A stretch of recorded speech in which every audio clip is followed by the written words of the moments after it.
Good morning, rock stars. Hope you guys are doing great today. Yes, I'm in black. I have a red jacket I'm going to wear later today, so you get to see me in a new color. But one of the most popular videos I have on YouTube is the 9 creative ways to lease space. And I actually have a handout that has 47 ways. For everyone that signed up recently for my online class, that was their free giveaway. So I thought what I would do is mention 5 of those today on this video to give you guys some thoughts about other ways to find tenants that maybe you hadn't thought of before. So recently I was listening to the James Cook podcast, Where We Buy, and James had mentioned that in the last 18 months, like 300 or 400 vinyl record studios have opened in the United States. So I've been prospecting, Facebook prospecting, and canvassing vinyl record stores. So my first tip of the day is listen to podcasts, because you might get ideas from the podcast on uses that you can target or canvass, like I did with James Cook's podcast. You can listen to my podcast. I have a podcast that I started 4 or 5 weeks ago, and what I'm doing is I am going over different chapters in my book, the Retail Leasing Playbook, and I'm, depending on the content in the chapter, the last podcast I did, which I think was number 5, I only went over one chapter because that chapter was so dense of information. Because it talked about different lease clauses that I think are important in my positions on them. Other podcasts have covered 3 chapters because they were quick, short, and to the point. And, the average podcast lasts between, 6-7 minutes. My friend Chris Ressa has a great podcast as well called Retail Retold, and you get some ideas for leasing space in that too. Idea number 2, industrial spaces and flex spaces. I have found some interesting retail tenants in flex space and industrial areas over the course of my career. So if you have an industrial flex space area in your market, you may find some gymnastic studios, karate studios, tutorial studios, barber schools, a lot of destination tenants, and we all know that in our shopping centers, we sometimes have destination spaces in those elbows. So definitely check out industrial, warehouse, flex space areas. One of my favorites, and I shared this on a past video, is getting prospects by vans that you see in parking lots or that pass you on the highway. Kara's always getting a quick picture when I'm driving.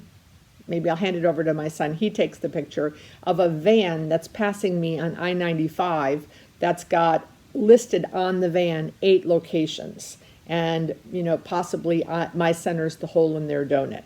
A very funny story happened when I was in Atlanta working for a company doing one of my headquarter workshops, where we do classroom in the morning and then we go canvassing in the afternoon. And we had come up to canvass this property, and it was the funniest thing. There was a little strip of retail possibly that could fit maybe 5 tenants, and there were like 4 vacancies and 1 or 2 tenants. So we pulled in and we went into those 1 or 2 tenants. And as we're walking out, and I'm with about 5 gentlemen, I walk out and I see in the parking lot a van. And it's for a Mexican restaurant. And on the van, it had 4 locations listed. And I said, wait 1 second. And I ran over to the van and I said, hi, do you guys know if you guys want to open more locations? And the man in the van was the owner of the restaurant. And he said, yes, we look for new restaurants all the time. And I waved over the guys, and, I think they showed space the next week to the guy. So vans or trucks with locations on them, a great idea. Salon suites. and beauty schools. So I think that, we sneak into salon suites, sorry, salon suite landlords, and we drop off flyers under the doors. Knock on wood, we've never gotten caught. But, the people in salon suites, I believe, that's like an incubator for people that grow. It's great for I think salon suites are great for people that when they first graduate from beauty school, get their cosmetology license and start and try to grow a book of business. I also think it's great for the person who is, let's say, approaching the end of their career and they don't want the overhead and the hiring of other stylists and the rent and all that stuff that goes along with, and they'd rather just have a small cubicle for their book of business in a salon suite. But in the middle, I think there are people that are in the salon suites that want to go to the next step, and we should make that easy for them, especially if you have a ready-to-go turnkey salon. So we kind of go in there and then we either hand it to the person that is, styling hair, not interrupting them, just want to pass this off. And so we do that. We've done that to most of the salon suites in South Florida. Sorry, landlords. You guys have heard me talk about my dead deal meetings, where we bring the neighborhood leasing agents around to a meeting. So let's say you're 4 neighborhood leasing agents. Twice a year, we try to grab coffee with them, and everyone comes to the meeting with 2 deals they weren't able to make in their shopping center. So maybe the guy wanted too much TI, your rent was too high, you didn't have the right size space, et cetera, et cetera. Because if they were already looking in your market, and maybe there was a reason they didn't call you, maybe it looked like your center was at 100% leased, but since then you've had a vacancy come up, or that a renewal is coming up soon and that the tenant might not be renewing. So dead deal meetings, call the 4 or 5 neighborhood leasing agents, come to coffee, quick meeting, an hour in and out. Everyone brings 2 deals they couldn't do, and usually someone walks out of that with an idea. And then the last idea that I will share is similar to flea markets. Similar to salon suites, but flea markets. You would be surprised at how many savvy retailers lease space in flea markets.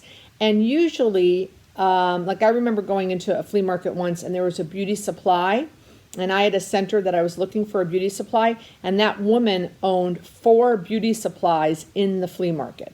Those are savvy retailers. So don't underestimate the power or the experience of the retailers in flea markets. So those are a few of my ideas on my list of 47. I hope you enjoyed it. Comment below and let me know if you've tried any of these ideas and if they've worked and if you've found some prospects for them. Have a great day, and I'll see you at the next conference, or maybe out canvassing. Take care.